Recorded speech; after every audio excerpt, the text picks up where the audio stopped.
Assalamualaikum. Welcome back to my channel. Today we'll discuss about unit number 4 computer science system trouble shooting. आज के lecture में हम लोग trouble shooting के बारे में पढ़ेंगे। जो ट्रबल शूटिंग का वर्ड है वो दो लफ्ज़ों से मिलके बना है। एक हमारे पास सिस्टम है और दूसरा है ट्रबल शूटिंग। जो सिस्टम है उसमें हमारे पास कंप्यूटर आ सकता है, इंटरनेट आ सकता है या फिर हमारे पास कोई भी डिवाइस आ सकती है। और जो ट्रबल शूटिंग है उसका मतलब ये है कि अगर कोई भी प्रॉब्लम हमें फेस करनी पड़ रही है उसको हमने आइडेंटिफाई करना, उसका हमने सॉल्यूशन फाइंड आउट करना और अगेन उसको वर्किंग में लेके आना। अगर सिंपल वर्ड में इसकी डेफिनेशन देखें तो ट्रबल शूटिंग की जो डेफिनेशन है वो ये है। Troubleshooting is a systematic process used to identify the cause of a fault in a computer system and correct relevant hardware and software issues. इसमें यह बताया गया है कि जो कंप्यूटर सिस्टम में कोई भी किसी किस्म की भी जो खराबी की वजह की शनाख्ती करते हैं उसमें मुतलका या उसकी हार्डवेयर हो या फिर उसका सॉफ्टवेयर हो के जो मसाइल हैं उसको दुरुस्त करने के लिए इस्तेमाल किया जाता है। अगर इसकी हम सिंपल से एग्जांपल लें तो जो बुक वाले ने दी है वो हमारे पास यही है कि अगर सपोज़ करेंगे जो आपका सिस्टम है वो काम करना छोड़ गया है तो इसका इशू फाइंड करेंगे। तो सबसे पहले हमारे पास इशू यही फाइंड होगा कि हम लोग उसकी बैटरी चेक करेंगे। अगर प्रॉपर बैटरी को देखेंगे कि बैटरी का मसला है या फिर इसमें हार्डवेयर या सॉफ्टवेयर का इशू है वो चेक करेंगे, उसको आइडेंटिफाई करेंगे। नेक्स्ट जो हमारे पास टॉपिक है वो है systematic process of trouble shooting. Systematic process का मतलब ये है कि हमने इसको स्टेप बाय स्टेप चेक करना है। ट्रबल शूटिंग का जो स्टेप्स है उसको स्टेप बाय स्टेप फॉलो करते हुए हमने इसको चेक करना है कि प्रॉब्लम हमारी क्या है।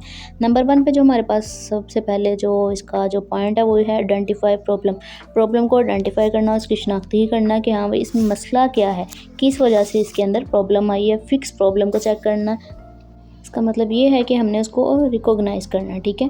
देन इसकी जो एग्जांपल है, सपोज़ करें कि आपने जो कंप्यूटर है वो जो लैपटॉप है वो काम करना छोड़ गया है। सबसे पहले आप क्या करेंगे, पावर बटन को जो प्रेस करेंगे उसके बाद आप देखेंगे कि कंप्यूटर या लैपटॉप आपका ऑन हुआ है या नहीं हुआ। कंप्यूटर प्रॉब्लम क्लियर है कि अगर तो वो नहीं स्टार्ट हुआ तो जाहिर सी बात है जो हमारी जो पावर है उसका इशू है। तो नेक्स्ट स्टेप है हमारे पास establish the theory of probable cause.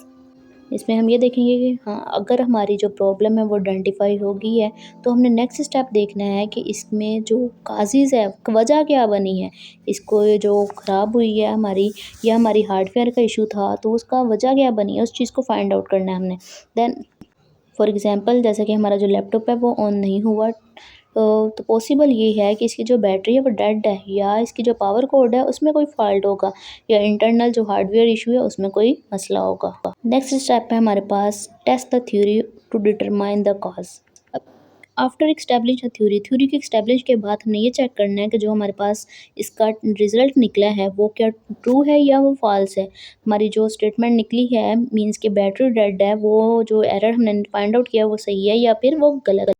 उसके लिए हम इसको टेस्ट करेंगे। फॉर एग्जांपल जैसे कि हमारे जो लैपटॉप की बैटरी थी वो डेड थी, हमने इसको टेस्ट करने के लिए क्या किया, इसमें पावर कोड को प्लग कर दिया। देन देख रहे हैं कि जो हमारा कंप्यूटर है वो ऑन होता है या नहीं होता। ये हमारी क्या है, हुई टेस्टिंग हो गई। अच्छा जी, नेक्स्ट जो स्टेप है वो हमारे पास establish a plan to actions resolve the problem. इस स्टेप्स में हमने चेक करते हैं कि जो हमारा जो टेस्ट फाइंड आउट हुआ है उसकी जो प्रॉब्लम है उसकी जो वजह निकली है वो कंफर्म है या नहीं कंफर्म। उसके बाद जो नेक्स्ट स्टेप है हमारे पास, हमने इसकी जो उसका प्लान को फिक्स करना होता है।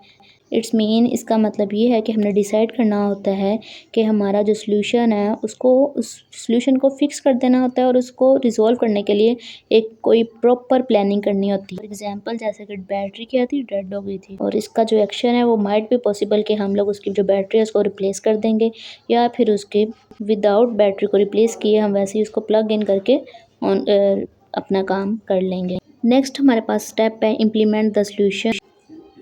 इसलिए अगर आप लोगों ने प्लानिंग कर ली है कि हम लोग इसकी जो बैटरी है उसको रिप्लेस करेंगे या फिर हम इसको न्यू बाय कर लेंगे। नेक्स्ट जो हमारे पास स्टेप है वो वेरीफाइंग फुल सिस्टम फंक्शनैलिटी।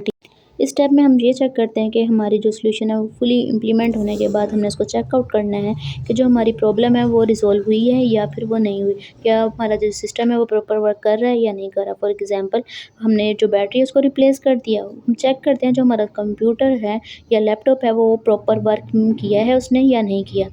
इसके बाद जो नेक्स्ट स्टेप है वो हमारे पास है documents finding action and outcomes. इस स्टेप्स में हम ये देखते हैं कि जो भी हमने अपना प्रॉब्लम फिक्स आउट की है वो क्या रिज़ॉल्व हो गई है, उसकी जो वजह थी वो क्या थी, उसकी जो प्रॉब्लम है वो फिक्स आउट हुई है और आउटकम्स क्या निकले हैं, वो सारी चीज़ें हम लोग इसमें चेक आउट करते हैं।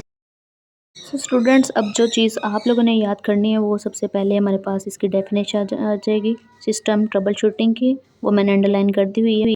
स्टूडेंट्स, नेक्स्ट जो हमारे पास क्वेश्चन है वो है why is the systematic approach important in trouble shooting. अब जो सिस्टमेटिक अप्रोच है हमारे पास ट्रबल शूटिंग की, उसके कुछ स्टेप्स हैं हमारे पास। आइडेंटिफाई प्रॉब्लम, यहाँ से लेकर डॉक्यूमेंट्स फाइंडिंग तक। इसकी जो एक्सप्लेनेशन है वो नेक्स्ट पेज पे है, वो आप लोगों ने यहाँ से नहीं करनी है, बहुत ज़्यादा लेंथी है। तो आपने विज़िट करना है पेज नंबर 82 पे, पेज नंबर 82। तो ये आपने लास्ट से स्टार्ट करना है, यहाँ से trouble shootings helps identify and resolve problems quickly and prevent down times and system damage, यहाँ से लेकर नेक्स्ट पेज 83। जो लास्ट पॉइंट है वो है documents finding action and outcomes, record the trouble shooting process and result for future reference. यहाँ तक आप लोगों ने ये क्वेश्चन आपका प्रिपेयर हो जाएगा। उम्मीद करती हूँ आपको आज के लेक्चर की समझ आ गई होगी। अगर आपका फिर भी कोई क्वेश्चन रह गया तो आप कमेंट सेक्शन में पूछ सकते हैं। अपना बहुत ज़्यादा ख्याल रखिएगा, मिलते हैं नेक्स्ट वीडियो में, तब तक अल्लाह हाफिज़।